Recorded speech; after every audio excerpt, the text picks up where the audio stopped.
This channel does not promote any violent, harmful, or illegal activities. All content provided by this channel is meant for an educational purpose only. তুমি যে ঘরে কেতা জানতো কাকপক্ষিতে গুণাক্ষরেও কেউ টের পেল না, চুপচাপ উনি ঘরে ঢুকে পড়লেন।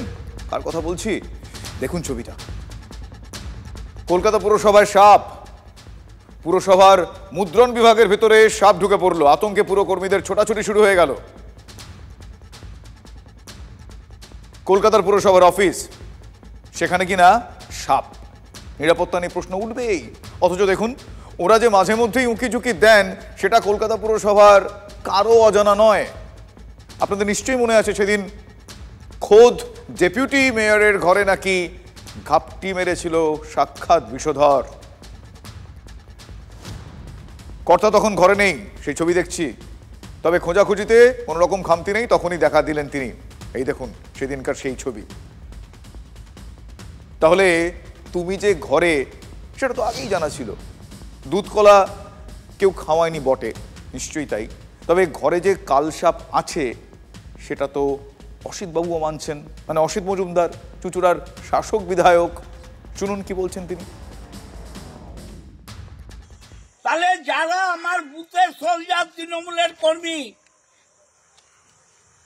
তারা যদি পীযূষের কথায় বিজেপির থেকে টাকা নিয়ে আসে, তাদের তৃণমূল করার দরকার কি আছে? আইডেন্টিফাই করুন, তাদের সাথে বসুন, তাদের বোঝান, ভাই এটা করো না, তৃণমূল করলে তৃণমূলটাই করো, আর ভালো লাগলে বেরিয়ে যাও। দুষ্ট গরুর চাইতে শূন্য গোয়াল ভালো। ব্রুটাস ইউ2 বিজেপির থেকে টাকা নিয়ে আসছে দলেরই কেউ কেউ। বুঝুন কি কাণ্ড। তাহলে তুমি যে ঘরে, সেটা চুচুড়াতেও ধরা পড়ে গেল। বিজেপি তো বলবেই কোনো কাজ দিলে দলের কর্মীরা নাকি তাকে কলা দেখিয়ে দিচ্ছে। এটা আমরা বলছি না, বিধায়ক নিজে প্রকাশ্য সবাই স্বীকার করে নিচ্ছে। আজকে তিনি বলছেন যে তার দলের কর্মীরা নাকি বিজেপির কাছ থেকে টাকা নিয়ে বিক্রি হয়ে যাচ্ছে। আমার 5 জন থাকবে, আমি জানবো আমার 5 জন, 10 জনের দরকার নেই। 5 জন তো বেইমানি করবে না, যারা বেইমানি করবে না তাদের নিয়ে করুন। তৃণমূল দলটাই তো টাকার উপর চলে। টাকা যেখানে, তৃণমূলের কর্মীরা সেখানে। টাকা যেখানে নেই সেখানে তৃণমূলের কর্মীরা করবেইটা কি?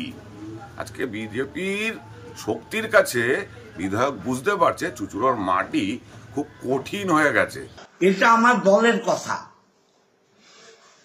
এটা বাইরে যাওয়ার তো কথা নয়। এটা বাইরে যদি যায় এটা তো ঠিক নয়। ঘরে সাপ খুঁজছেন অসিত মজুমদার। সাপ তো গিজগিজ করছে, রোজ রোজ আমরা দেখছি। আর খুন, সেটাও তো এখন জলভাত হয়ে গিয়েছে। বলুন, একটার পর একটা ঘটনা রোজ। দলটা 26 অব্দি যাবে কেমন করে?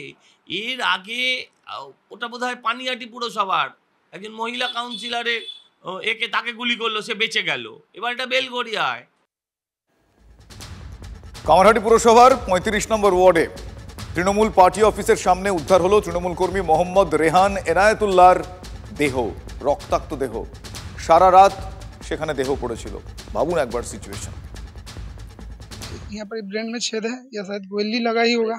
প্রাইমারি প্রথম দৃষ্টিয়া দেখে হচ্ছে এখানেই পিও আছে, ঘটনা এখানেই হয়েছে। ঘটনাস্থল, সেই ঘটনাস্থলে নেশার সামগ্রী পড়ে রয়েছে, চশমা পড়ে রয়েছে। জেনারেলি এখানে বসে আপনার গল্প করছিল, একটা মদের বোতলও পেয়েছে। আপনার পরিচিত ছিল? হ্যাঁ, তৃণমূল কর্মী। হ্যাঁ কর্মী ছিল। হ্যাঁ, পার্টি করতো। আমি যখন ইলেকশন, এখানে তো আমি এসছি, আমার এখানটা তো তখন দেখতাম ওরা পার্টি করতো। আমি এসে দেখি ওরা পার্টি করতো। এবং দলের কর্মী হলে দল তো বিড়ম্বনায় পড়বে এবং দলের তো ক্ষতি হচ্ছে। এলাকার কাউন্সিলর তিনি বললেন, তিনি মেনে নিচ্ছেন যে নিহত এই রেহান তাদের দলের কর্মী। কিন্তু পুরপ্রধানের কথাটা শুনলেন, দল বিড়ম্বনায় পড়বে, দলের ক্ষতি হবে। দলের কর্মী খুন হলে দল কেন বিড়ম্বনায় পড়বে? এটা ব্যক্তিগত কোন আক্রোশে করছে, এখানে পলিটিক্স এখানে নেই। দুশ্মনী হয়েছিল এই জায়গা জমিন জুনে। কি ধরনের দুশ্মনী? দুশ্মনী কি তুমি এখানে সে তুমি পালিয়ে যাও, এখানে কি আমি কাউন্সিলর আছি, আমি আমার হুকুমত চলবে, এটা কে বলতো? সুশান্ত বলতো, সুজয় বলতো। সুজয় এইখানে কে কাউন্সিলর আছে, ওইখানে কে আলিপুর के ওর পেট এর পেট এক আছে। বললো কি রেহান के আমার এরিয়া আছে, সে তুমি তোমার এই এরিয়া আমি ঢুকতে দেব না, এই সমস্যা ছিল। পুরপ্রধান ঠিকই বলছেন, রাজনৈতিক কারণে খুন নয়, জমি জায়গার বখরা নিয়ে ঝামেলার জেরে খুন। রেহানের মা তো স্পষ্ট সেই অভিযোগ করলেন সুশান্ত রায় আর 31 নম্বর ওয়ার্ডের কাউন্সিলর সুজয় দাসের বিরুদ্ধে। সরাসরি তিনি অভিযোগ করছেন। আজ ওর জীবন গেছে, কাল আমার জীবন যেতে পারে। হ্যাঁ, আমার টিএমসি কা যুক্তি। আমাদের এন্ট্রি পার্টি আছে, এখানে আগে জুয়ার বোর্ড খুলে রেখে দিয়েছিল। সুশান্ত বলে একজন আছে, সুজয় বলে আছে, সে আগে এখানে জুয়ার বোর্ড চালাতো। এবার আমরা তার বিরুদ্ধে প্রতিবাদ করে জুয়ার বোর্ড বন্ধ করে রাজীবনগর ইউথ ক্লাব গঠিত করেছি। তারপর থেকে 3 বছর ধরে তারা এলাকায় ঢুকতে পারে না। ওরা হলো অ্যাকচুয়ালি জমি কারবার করে, আর এই রেহান আর গোপাল সুশান্ত রায়ের চামচা ছিল। চামচা মানে বোঝেন তো, জুতো রাখার কাজ করতো। সুশান্ত রায় যদি বলতো আমার জুতোটা এনে দে, জুতোটা এনে দিত। সুশান্ত রায় যদি বলতো পায়ের নিচে বস, তো নিচেই বসতো। সুশান্ত আপনার কে হয়? হাজবেন্ড হয়। সুশান্ত এখানে থাকে না? এখানে থাকে না, ও আসে না। কিন্তু পারলে জানতে পারো, কিন্তু থাকে না। এমনি এখানে ঝামেলা অশান্তি, এখানে এলেই মানে থানায় কেস টেস করে যে এরকম, ও থাকতে পারে না এখানে। হঠাৎ করে ওদের মধ্যে জানি না কি নিয়ে ঝামেলা হচ্ছে না হচ্ছে, সুশান্ত রায় নামে এগেনস্ট হয়েছে কি ও বাজে কাজ করে, ও বন্দুক নিয়ে ঘুরে বেড়ায়, ও সিন্ডিকেট করে, ও নাকি সবার থেকে নাকি বন্দুক দেখে তোলাবাজি করে বলে এই কেসে সুশান্ত রায়কে এখান থেকে ছাড়া করলো। যাদের বক্তব্য শুনলেন সুশান্ত রায়ের স্ত্রী এবং ভাইজি, তাদের কথাতেও এই জমির কারবার, ঝামেলা, এলাকা ছাড়া থাকার কথা। বাকি রইলেন 31 নম্বর ওয়ার্ডের কাউন্সিলর মানে সুজয় দাস, যাকে সুশান্তর হরিহর আত্মা বলেছিলেন রেহানের মা। আসুন শুনি সুজয় কি বলছেন। সুশান্ত বলতো, সুজয় বলতো ওর পেট এর পেট এক আছে। নিমতা থানার কাছেও এটা খবর আছে যে সুশান্ত রায় আপনার ঘনিষ্ঠ, সেই জন্য মানে সেটাও তারা ক্ল্যারিফাই করতে ফোন করেছে। হ্যাঁ, তার জন্য তো বলেছি না সুশান্ত রায় বলে আমি কাউকে চিনি না। এখানে অনেক রকম লোক আছে, কে সুশান্ত রায় কে কি আমি বলতে পারবো না। সুজয়দার একদম ক্লোজ লোক, মানে দুই বন্ধু যদি বলো সুজয় সুশান্ত এক নামে বলে সবাই চিনবে। ও হলো সুশান্ত আর সুজয়ের সাথে থাকে। ভুল কথা এগুলো, এগুলো ভুল কথা। কি কারণে বলেছে আমি জানি না, এগুলো ভুল কথা। ভুল ভুল ভুল, সব বিলকুল ভুল। সুজয় বলছেন তিনি সুশান্তকে চেনেনি না। সুশান্তর পরিবার আবার বলছে সুশান্ত পাড়া ছাড়া সে কি করে খুন করবে। কি আশ্চর্য, পুলিশ সুশান্ত রায়কে গ্রেফতার করেছে, সঙ্গে মৃত্যুঞ্জয় চক্রবর্তী ওরফে রিজু এবং অভিজিৎ দাসকেও গ্রেফতার করেছে। প্রত্যেকেই তৃণমূল কংগ্রেস কর্মী। ওরা 4 জন বন্ধু একসাথে বসে ড্রিঙ্ক করছিল। আমার হাজবেন্ড ছিল, রেহানদা ছিল, বাবলু নামে ব্যক্তিটা ছিলেন, আর রিজু ছিল। এই 4 জনই ছিল। তো আমার হাজবেন্ড তখন বুঝতে পারেননি, সবাই আর কি ঠাট্টা করছিলেন, সবাই ওখানে বসে ড্রিঙ্ক করছিলেন। সেই সময় রিজু হুট করে উঠেই উনি দুটো গুলি চালিয়ে দেয় রেহানকে, যিনি মারা গেছেন। রিজু। আমার হাজবেন্ড রাত্রিবেলা ওখান থেকে পালিয়ে এসছে, দৌড়ে এসে হাঁপাতে হাঁপাতে ঘরে এসছে। মানে উনি এতটাই ভয়ে ছিল যে উনি মুখ থেকে কোনো কথা বলতে পারছিল না। ঠিক আছে, তা যখন চালিয়ে ফেলেছে আমার হাজবেন্ড ওখান থেকে পালিয়ে বেরিয়ে আসতে চায়, তখন রিজু আমার হাজবেন্ডের মাথায় বন্দুক থেকেই বলেছে যদি এই কথাটা বাইরে যায় তোকে এর মতনই অবস্থা করবে। তখন দলের কর্মী হলে দল তো বিড়ম্বনায় পড়বে এবং দলের তো ক্ষতি হচ্ছে। ঝোলা থেকে বেড়াল বেরিয়ে গিয়েছে, দল বিড়ম্বনায় পড়েছে বলছেন পুরপ্রধান গোপাল সাহা। তাহলে মুখর মুখপাত্রর কি বলা উচিত? নীরব করে দাও হে তোমার ... শুনুন। মানে খবরটা এসছে, শুনেছি, পুলিশ প্রশাসন দেখছে বিষয়টা। মানে খবরটা এসছে, শুনেছি, পুলিশ প্রশাসন দেখছে বিষয়টা। এবার আসি আরো একটা সাম্প্রতিক গুরুত্বপূর্ণ বিষয়। এক্ষেত্রে সন্দেহটা আগে ছিল, শাসক যোগ ছাড়া বেআইনি বাজির কারবার করা কি আদৌ সম্ভব? সম্ভব যে নয় তা আরো একবার চোখে আঙুল দিয়ে দেখিয়ে দিল পাথর প্রতিমা। হ্যাঁ, চোখে আঙুল দিয়ে দেখিয়ে দিল। পাথর প্রতিমার ঢোলের হাটের বাজি কারবারি চন্দ্রকান্ত, সেই চন্দ্রকান্তর সঙ্গে শাসক যোগ স্পষ্ট, একদম চোখে আঙুল দিয়ে দেখানোর মতন স্পষ্ট। চন্দ্রকান্ত একেবারে ঘরের লোক, ক্যামেরার সামনে বলে ফেলেছেন বিধায়ক ঘনিষ্ঠতার কথা। সাদা মনে তার কাদা নেই, তাই বেরিয়ে গিয়েছে।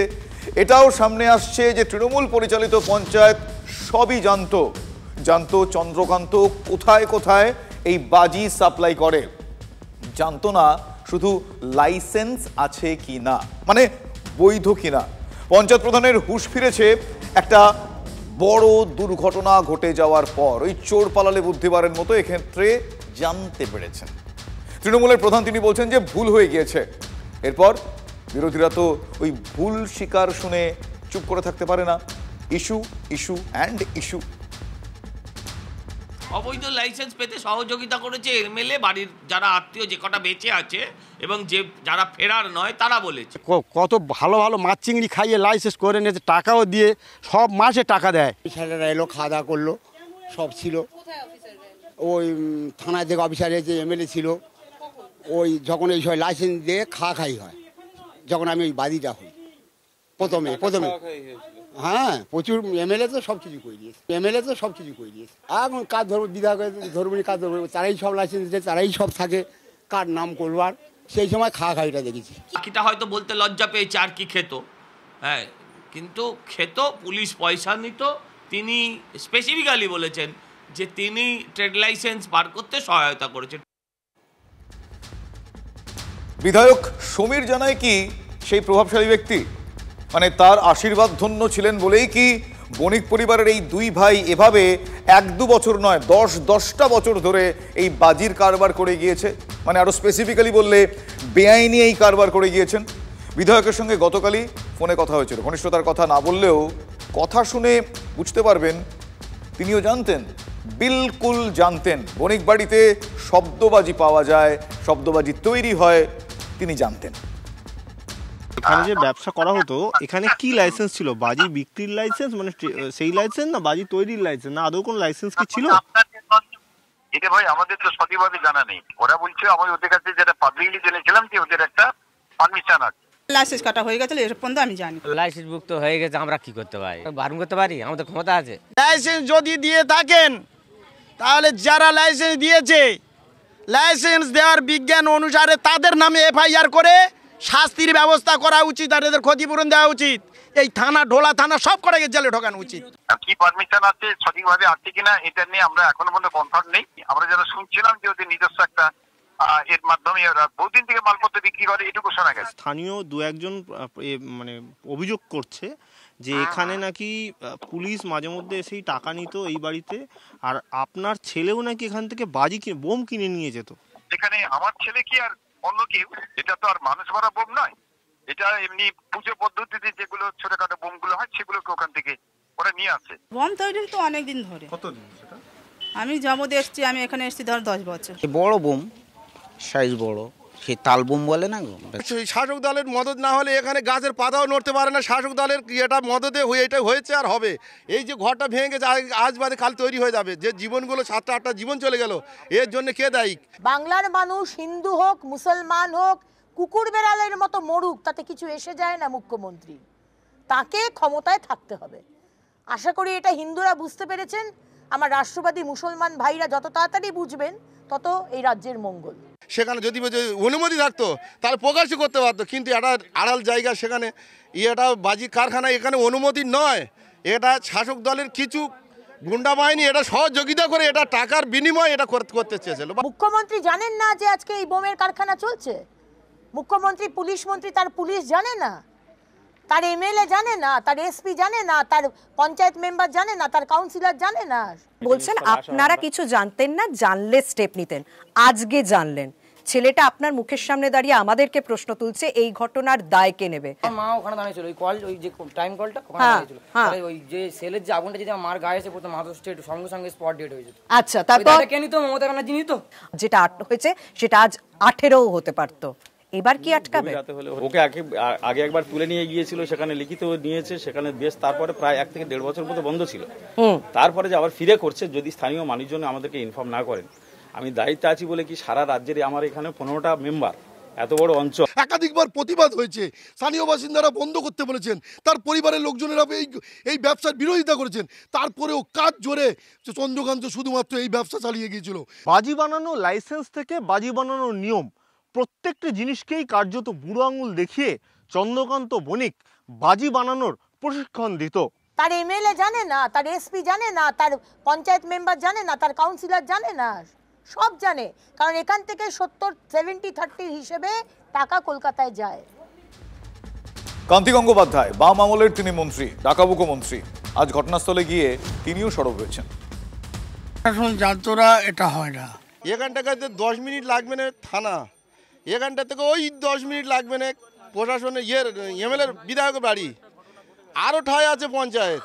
আর প্রশাসনের নাগের ডোকায় এত বড় একটা কীর্তি হয়ে যাচ্ছে, অথচ প্রশাসন কিছু জানতেছে না। প্রশাসন সব খবর রাখে, যদি একটা মাসরার ব্যবস্থা না থাকে এই ধরনের দীর্ঘদিনের ব্যবসা হতে পারে না।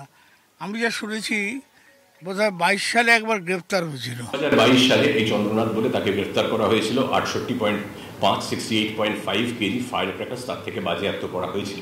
68 কিলো বাজি নিয়ে যে ধরা পড়ে, তার মানে তার লাইসেন্স ছিল না বললেই হয়। ছিল একটা দোকানদারি লাইসেন্স, এটাও সে পাওয়ার যোগ্য নয়। তারপরেই রমরমিয়ে ব্যবসা চলে কিভাবে? প্রশাসন জানতো, আর এটার তদন্ত যদি জেলা প্রশাসনের উপর দায়িত্ব দেওয়া হয় তদন্ত হবে না। চোরকে চুরি করার তদন্ত দায়িত্ব দিলে বিচার পাওয়া যায় না। মুখ্যমন্ত্রী অবশ্য বলছেন, মানে দাবি করছেন যে লাইসেন্স ছিল। তাহলে প্রশ্ন হচ্ছে, বেআইনিভাবে কারবার নয় তাহলে? আসলে পুলিশের সুরই তাঁর সুর। গতকাল আপনাদের মনে আছে, আপনারা শুনেছেন এডিজি আইন শৃঙ্খলা, তিনি যা বলেছেন সে একই কথা আজ বললেন মুখ্যমন্ত্রী। সাবধানতা। মণিপুরে আগুন লাগালে থামান না, এখানে নিশ্চয়ই যে ঘটনা ঘটেছে তার তো লাইসেন্স হোল্ডার ছিল, সে তো লাইসেন্স হোল্ডার। আপনার বাড়িতে আপনি তো গ্যাসটাকে সামলে রাখবেন। আমার বাড়িতে বা আপনার বাড়িতে আমি যদি পেট্রোল রাখি, সেখানে যদি দাহ্য পদার্থ কম্বাস্টেবল মেটেরিয়াল রাখি, সেখানেই গ্যাস সিলিন্ডার রাখি, সেখানেই রান্না করি, সেই খবরটা পুলিশের কাছে প্রত্যেকদিন পাওয়া সম্ভব নয়। অনেকে ইন্স্যুরেন্স পাওয়ার জন্য মার্চ এগুলো করে, এটা আমার জানা আছে। আমরা যেটা দাবি করছি, হাইকোর্টের তত্ত্বাবধানে যে কোনো নিরপেক্ষ তদন্ত সংস্থা দিয়ে তদন্ত করা হোক। অন্যদিকে আগামীকাল আরও একটা গুরুত্বপূর্ণ প্রশ্নের হয়তো উত্তর মিলতে পারে। আগামীকাল সুপ্রিম কোর্টে এসএসসি মামলার চূড়ান্ত রায়। ফলে প্রশ্ন, কি হবে 26,000 চাকরি প্রার্থীর ভবিষ্যৎ? বৃহস্পতিবার রায় দেবে শীর্ষ আদালতের প্রধান বিচারপতির বেঞ্চ। ফলে আগামীকাল অত্যন্ত গুরুত্বপূর্ণ একটা দিন। আগামীকাল বৃহস্পতিবার সুপ্রিম কোর্টে এসএসসি মামলার চূড়ান্ত রায়। 26,000 চাকরি প্রার্থীর ভবিষ্যৎ কি হবে? বৃহস্পতিবার রায় দেবে শীর্ষ আদালতের প্রধান বিচারপতির বেঞ্চ। শিল্পনগরী আসানসোলের খুব কাছেই চুরুলিয়া, আর চুরুলিয়া নামটা শুনলেই কাজী নজরুল ইসলামের নাম মনে পড়ে, তার কারণ তার জন্মস্থান সেখানে। যিনি শিখিয়েছিলেন একই বৃন্তে দুটি কুসুম, এবং সেই বিষয়টা, মানে এই একই বৃন্তে দুটি কুসুম হিন্দু মুসলমান, সে বিষয়টাকে ফু দিয়ে নিভিয়ে রামনবমীতে অশান্তির আগুন জ্বলেছিল এই আসানসোলে। যে কারণে আসানসোলের অ্যানেকডোটটা আমি বললাম। আবারও রামনবমী আসছে। শহরে ঢোকার মুখেই তোরণ, একদিকে রবীন্দ্রনাথ, অন্যদিকে নজরুল। লেখা, ভ্রাতৃত্বের শহর আসানসোলে স্বাগত। কিন্তু এই শহরই 2018 সালে রামনবমীকে ঘিরে সাম্প্রদায়িক হিংসায় পুড়েছিল। সেই আগুনে নিজের ছেলে হারিয়েও শান্তির বার্তা দিয়েছিলেন নুরানি মসজিদের ইমাম ইমদাদুল্লাহ রশিদি। আবারও আসছে রামনবমী। आसनसोल में जो हो गया वो हो गया। जो लोग, जिन लोगों के सामने ये हुआ, उनको भी एहसास है कि ये नहीं होना चाहिए था। इस बात को उस पहले वाले इसमें न लिया जाए, बल्कि मोहब्बत के लाइन से लिया जाए। कोई भी त्यौहार, कोई भी मजहब मोहब्बत सिखाता है, नफ़रत नहीं सिखाता है।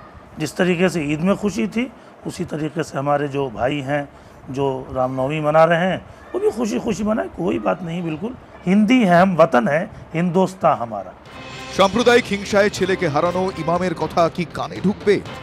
অস্ত্র কেন থাকবে না? আমাদের রামনবমী মিছিলে তো অস্ত্র সবসময়তেই থাকে। আসলে অস্ত্র মিছিলের এত আকুতি কেন? অস্ত্র মিছিলের আকুতি কিন্তু মানুষের উন্নয়নের জন্য নয়। এখন বিজেপির যেটা এজেন্ডা, বিজেপি এটাকে রাজনৈতিকরণ করতে চাইছে। যেন এই প্রথম কয়েক বছর ধরেই রামনবমীর মিছিল হচ্ছে।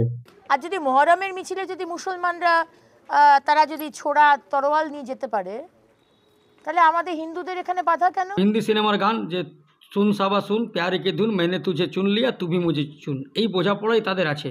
আপনার মনে থাকতে পারে যে রাজনৈতিক হিংসাটা ঘটেছিল আসানসোল দুর্গাপুরে, এটা 34 বছর বামফ্রন্ট সরকার সময় কোনো রকম হয়নি। এটা ছিল পুরো পরিকল্পিত বিজেপি আরএসএস এর প্ল্যান, আর তাকে সাহায্য করেছিল তৃণমূল কংগ্রেসের মমতা ব্যানার্জি একদম উপর থেকে।